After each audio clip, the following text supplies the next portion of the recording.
Hello everyone, welcome to Study With tricks.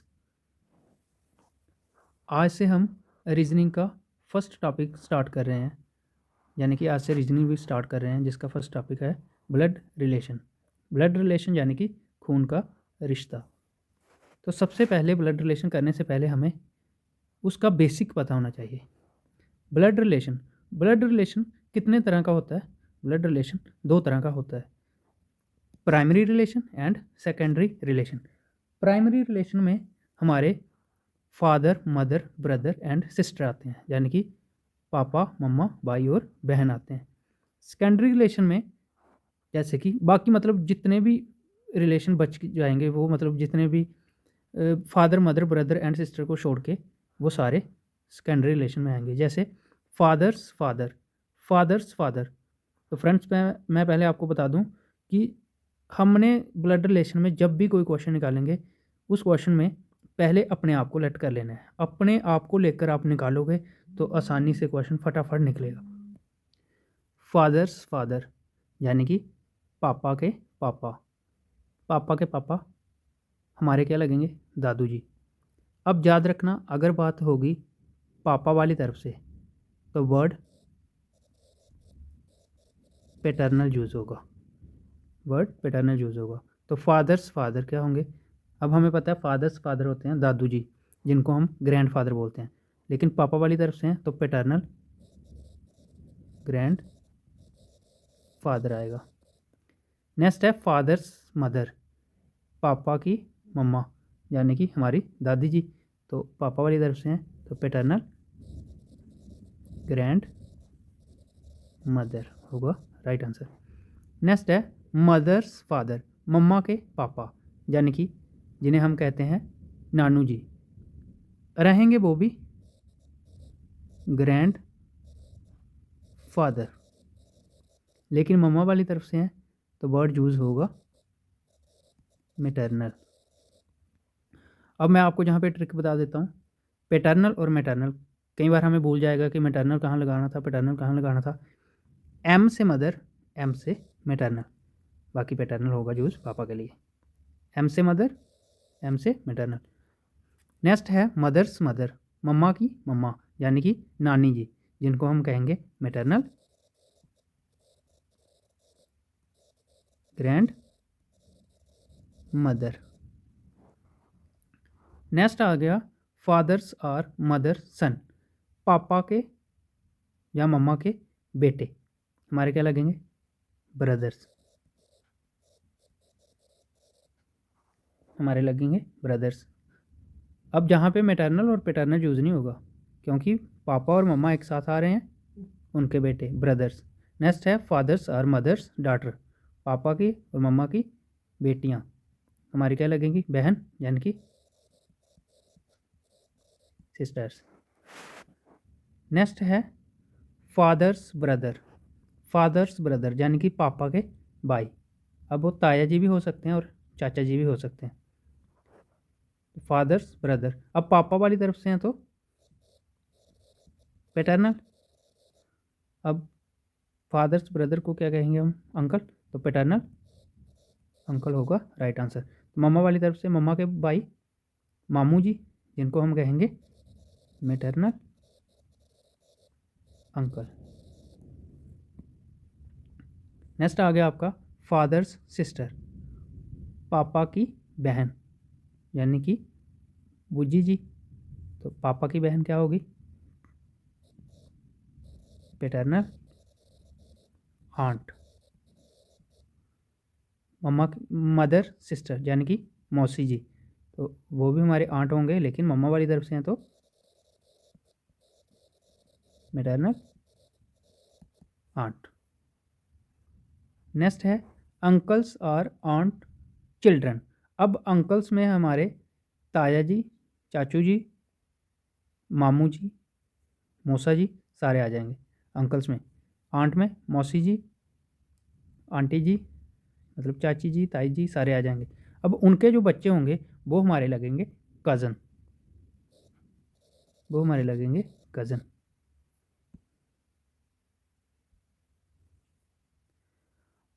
अब कई बच्चे यूज़ करते हैं ब्रदर कज़न, सिस्टर कज़न। जब भी हम कज़न बोलेंगे फिर ब्रदर और सिस्टर यूज़ नहीं करेंगे, चाहे वो ब्रदर हो चाहे वो सिस्टर हो, आंसर आएगा हमारा कज़न। नेक्स्ट है सन्स वाइफ, यानी कि मेरा कोई बेटा है उसकी पत्नी, मेरी लगेगी वो बहू, तो सन्स वाइफ क्या होगी, डॉटर इन,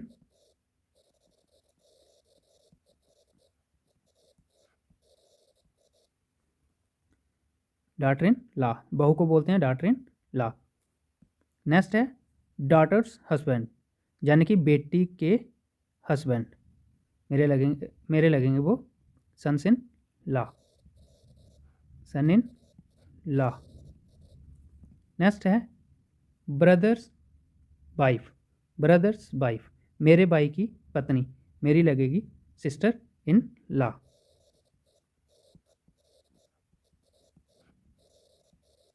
नेक्स्ट है सिस्टर्स हस्बैंड, यानी कि हमारी बहन के जो हस्बैंड है वो हमारे क्या लगेंगे, जिनको हम जीजू कहते हैं, वो हमारे लगेंगे ब्रदर इन लॉ।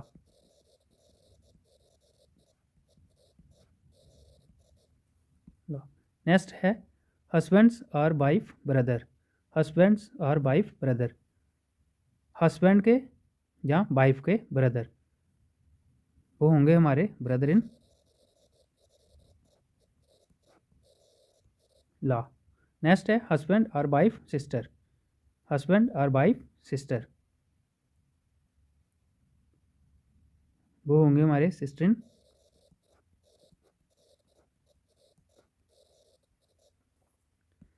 नेक्स्ट है ब्रदर्स और सिस्टर, ब्रदर्स और सिस्टर सन, भाई के या बहन के बेटे वो हमारे क्या लगेंगे, नेफ्यू।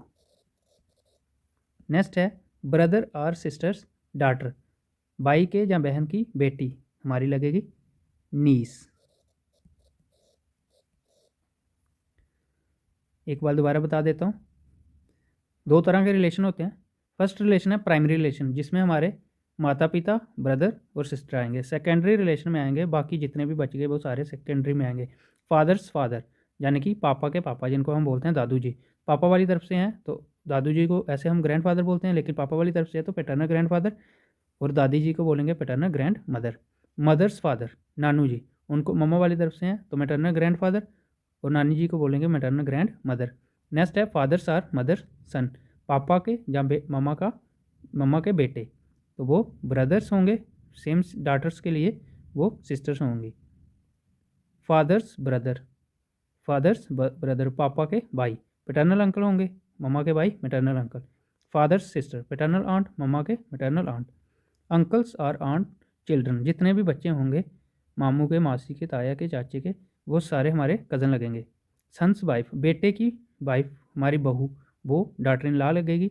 और डॉटर्स हस्बैंड, बेटी के हस्बैंड वो लगेंगे हमारे सन इन लॉ। ब्रदर्स वाइफ, भाई की पत्नी सिस्टर इन लॉ लगेगी। सिस्टर्स हस्बैंड, बहन का हस्बैंड ब्रदर इन लॉ लगेगा। हस्बैंड और वाइफ ब्रदर, हस्बैंड का ब्रदर या फिर वाइफ का ब्रदर वो हमारा ब्रदर लगेगा। अब हस्बैंड और वाइफ का मतलब कि अगर मैं पढ़ रहा हूँ तो मेरी वाइफ होगी, मेरी वाइफ का ब्रदर वो मेरे लगेंगे ब्रदर इन लॉ। अगर कोई लड़की इस क्वेश्चन को पढ़ रही है तो उनके हस्बैंड, तो उनके हस्बैंड का ब्रदर उनका ब्रदर इन लॉ होगा। सेम सिस्टर के केस में सिस्टर इन लॉ। नेक्स्ट है ब्रदर्स और सिस्टर सन, भाई के या बहन का बेटा वो हमारा नेफ्यू लगेगा, और बेटी के लिए नीस लगेगा। अब ये ट्रिक जो यूज़ करनी है उसे ध्यान से समझना। अगर बात होगी मेल की, मेल यानी कि मैन की होगी, तो यूज़ करेंगे हम प्लस का साइन यानी कि ऐड का साइन। फीमेल के लिए सब्ट्रैक्ट का साइन। सिबलिंग्स होते हैं ब्रदर सिस्टर, इनके लिए ऐसी डायग्राम यूज़ करेंगे। अब अगर कोई ब्रदर है तो यहाँ पे प्लस लगाएंगे, क्योंकि मैंने बोला है मेल के लिए प्लस यूज़ होगा, और अगर सिस्टर होगी साथ में तो यहाँ पे माइनस यूज़ होगा, फीमेल के लिए माइनस। नेक्स्ट है स्पोज, यानी कि कपल, जिनको हम हस्बैंड वाइफ भी बोलते हैं, उनके लिए यूज़ करेंगे ऐसी डायग्राम। हस्बैंड के लिए प्लस यूज़ होगा और वाइफ के लिए माइनस यूज़ होगा। अब देखिए इन दोनों डायग्रामों में क्या फ़र्क है। ये ब्रदर सिस्टर हैं इसलिए इनके बीच थोड़ा सा गैप रखा हुआ है, ये हस्बैंड वाइफ है इसलिए इनके बीच कोई भी गैप नहीं रखा है। ये ट्रिक हैं जो आपने सारी यूज़ करनी है क्वेश्चनों में। नेक्स्ट है जनरेशन गैप। जनरेशन गैप का मतलब होता है कि मान लो ये हमारी जनरेशन है, ये मैं हूँ, जहाँ पे मेरे पापा होंगे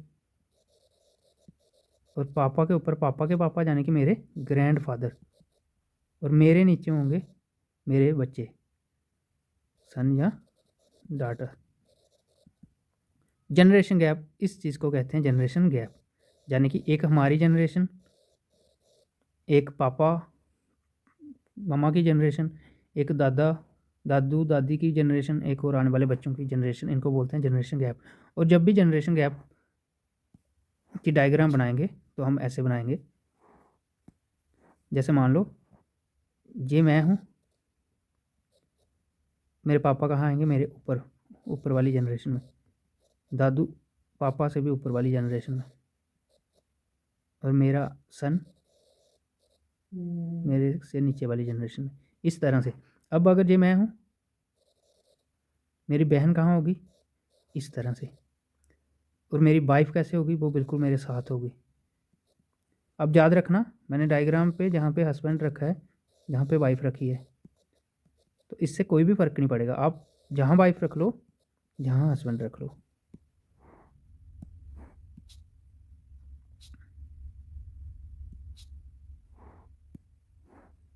नेक्स्ट आपको बहुत ही ज़रूरी नोट याद रखना है, अगर किसी क्वेश्चन में एंड लगा हो, या फिर आर लगा हो, या फिर इज लगा हो, या फिर बट लगा हो, इनमें से कुछ भी लगा हो, तो ये बात होगी फर्स्ट पर्सन की, यानी कि ये फर्स्ट पर्सन के लिए यूज़ होगा।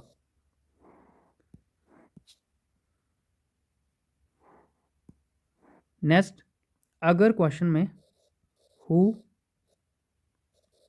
हुज, हुम यानी कि WH फैमिली का वर्ड लगा हो, तो ये बात होगी सेकंड पर्सन के लिए। अब first person second person, simple सी ट्रिक याद रखना, जिस भी पर्सन के साथ हु मतलब WH फैमिली का बंदा लगा होगा तो ये उसी पर्सन की बात कर रहा है। जैसे इस क्वेश्चन में देखिए, A is the brother of B, B who is the father, यानी कि B is the father of C. अब हु लगा है बी के साथ तो बी की ही बात कर रहा है। चलिए चलते हैं एग्जाम्पलों पे। A is the brother of B, who is the father of C. देखिए कैसे डायग्राम बनानी है। क्वेश्चन में दिया गया है A is the brother of B, यानी कि ए भाई है बी का, तो भाई बहन का रिलेशन में डायग्राम कैसे बनानी होती है मैंने बताया आपको, इस तरह से। उन्होंने कहा A is the brother of B, A भाई है बी का, तो ए भाई है तो प्लस यूज़ होगा, क्योंकि मैंने बताया है मेल के लिए पॉजिटिव साइन और फीमेल के लिए नेगेटिव साइन। अब उसने बोला A is the brother of B, A भाई है बी का। अब बी का हमें नहीं पता अभी तक कि ब्रदर है या सिस्टर है, देखेंगे। फिर नेक्स्ट लिखा है B who is the father of C, यानी कि B is the father of C, B पापा हैं सी के, तो बी पापा हैं तो प्लस होगा सी के, तो इसका मतलब सी इनका बेटा होगा या बेटी होगी, कुछ भी हो सकता है, क्योंकि सी अगर बेटा हुआ तब भी पापा हैं, सी अगर बेटी हुई तब भी पापा हैं, लेकिन हमें जेंडर नहीं पता सी का। तो याद रखना जिस चीज़ का पता नहीं होगा हमने अपने से उसका जेंडर नहीं लगाना है। देखिए फर्स्ट क्वेश्चन उन्होंने पूछा how is A related to C, A क्या लगता है सी का। अब हमें पता है बी सी के पापा हैं और ए और बी दोनों भाई हैं। अगर बी सी के पापा हैं, ए बी के भाई हैं, तो ऑटोमेटिकली ए सी के चाचू लगेंगे, जहाँ ताया जी लगेंगे, कुछ भी लगेंगे, यानी कि पापा वाली तरफ से लगेंगे। तो राइट आंसर क्या होगा, राइट आंसर होगा फर्स्ट पार्ट का पैटर्नल अंकल। या फिर एसएससी के क्वेश्चनों में कई बार पैटर्नल मैटर्नल यूज़ कम होता है, तो सिर्फ अंकल भी दिया जा सकता है ऑप्शन में, तो अंकल भी आंसर सही होगा और राइट आंसर होगा पैटर्नल अंकल। सेकंड पार्ट है how is C related to A. बोलते पहले उन्होंने बोला था ए क्या लगते हैं सी के, तो हमने बता दिया ए अंकल लगते हैं सी के। अब सी का हमें जेंडर नहीं पता है। अगर तो हुए सी पॉजिटिव हुआ यानी कि बेटा हुआ, तो फिर तो नेफ्यू लगेंगे, नेफ्यू लगेगा ए का, क्योंकि ए चाचू हैं, अंकल है, तो सी उनका नेफ्यू होगा। अगर तो माइनस हुआ, बेटी हुई, तो वो नीस लगेंगे। अब आपने पेपर में ऑप्शन देखना है, जहाँ तो फिर इधर नेफ्यू और नीस, जहाँ फिर राइट आंसर होगा can't be determined, can't be determined. अब ये आपने ऑप्शन के अकॉर्डिंग आंसर लगाना है। A is the son of B. Next question में दिया गया है A is the son of B. First line है A is the son of B, यानी कि ए बेटा है बी का। ए बेटा है तो ए के साथ पॉजिटिव यूज होगा, बेटा है बी का। अब कुछ बच्चे जहाँ पे फटाफट प्लस लगा देंगे कि ए बेटा है तो बी पापा होंगे। भाई बी मम्मा भी तो हो सकते हैं, तब भी ए बेटा ही होगा। बी का जेंडर शो नहीं किया तो हमने नहीं लगाना। नेक्स्ट लाइन में देखते हैं। नेक्स्ट लाइन है C is the brother of B.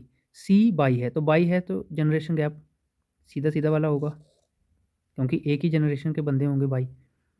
C is the brother of B. C के लिए बोला है, सी बाई है बी का। बी के लिए अभी भी नहीं पता, क्योंकि अगर बी को मैं बाई लूँ तब भी सी ब्रदर होगा, अगर बी को बहन मानूँ तब भी सी ब्रदर होगा। तो लेकिन बी का जेंडर उन्होंने नहीं बताया। नेक्स्ट लाइन में है D is the daughter of ई।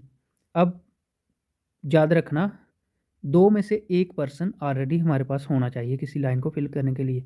जहाँ पे डी और ई दोनों में से डायग्राम में कुछ भी नहीं है, इस लाइन को फिलहाल छोड़िए। नेक्स्ट लाइन देखो, D is the sister of C. D sister है सी की, डी सिस्टर है सी की। तो सी इसका मतलब ऑलरेडी दिखा हुआ है, सी बाई है प्लस है, तो डी इसकी सिस्टर है। सिस्टर है तो एक ही जनरेशन के बंदे हुए जो सारे। डी है, डी कौन है? सिस्टर। अभी तक बी का कोई पता नहीं। अब जो छोड़ी हुई लाइन इस पे आ जाओ वापस। D is the daughter of E. D बेटी है ई की। अब डी बेटी है तो ई इसके जहाँ पापा होंगे, जहाँ मम्मा। ई का भी जेंडर हमारे पास गिवन नहीं है। तो देखिए फर्स्ट पार्ट क्या है, how is A related to E. A क्या लगता है, क्योंकि पॉजिटिव साइन है तो लगता है। ए क्या लगता है ई का। ई पे कोई साइन नहीं है। लेकिन अब पहले ये देखिए डायग्राम, डी जो है वो ई की बेटी है, तो डी बहन है सी की। तो बी भी इनका जहाँ भाई है जहाँ बहन है, इसका मतलब ये तीनों आपस में भाई बहन है। अगर डी ई की बेटी है तो बी भी ई का ही बच्चा है, चाहे वो बेटी है चाहे बेटा है। मान लो बी लेट कर लेते हैं हम बी को कि बी बेटा है ई का और ए बी का बेटा है। इसका मतलब ए ग्रैंड सन हुआ ई का, ए ग्रैंड सन हुआ ई का। अगर बी बेटी है तो तब भी ग्रैंड सन ही हुआ ई का। तो फर्स्ट आंसर क्या होगा? Grand. How is A related to E. A क्या लगता है ई का? Grandson. नेक्स्ट में how is E related to A. अब उसने उल्टा पूछा है, ई क्या लगता है या लगती है, क्योंकि ई का जेंडर नहीं है तो हम नहीं कह सकते कि वो लगता है या लगती है। लेकिन इतना श्योर है कि जहाँ पॉजिटिव होगा जहाँ नेगेटिव होगा। लेट कर लेते हैं कि अगर पॉजिटिव है तो इसका मतलब वो उसका ग्रैंड फादर हुआ, अगर नेगेटिव है तो वो ग्रैंड मदर हुई, लेकिन एग्जैक्टली नहीं पता। फिर इधर वाला केस, इधर ग्रैंड फादर और ग्रैंड मदर, जहाँ फिर राइट आंसर होगा कांट बी डिटरमाइंड। फ्रेंड्स मैं आपको फिर बोलना चाहता हूँ, अगर आपको मेरी ट्रिक्स अच्छी लग रही हैं, मेरी वीडियो अच्छी लग रही हैं, तो ज़्यादा से ज़्यादा शेयर करो, ताकि ऐसे बच्चे हैं जिनके पास भी कुछ भी मतलब साधन नहीं है पढ़ने का, तो उनके पास ये वीडियो पहुँचे और वो भी पढ़ाई का मज़ा लें।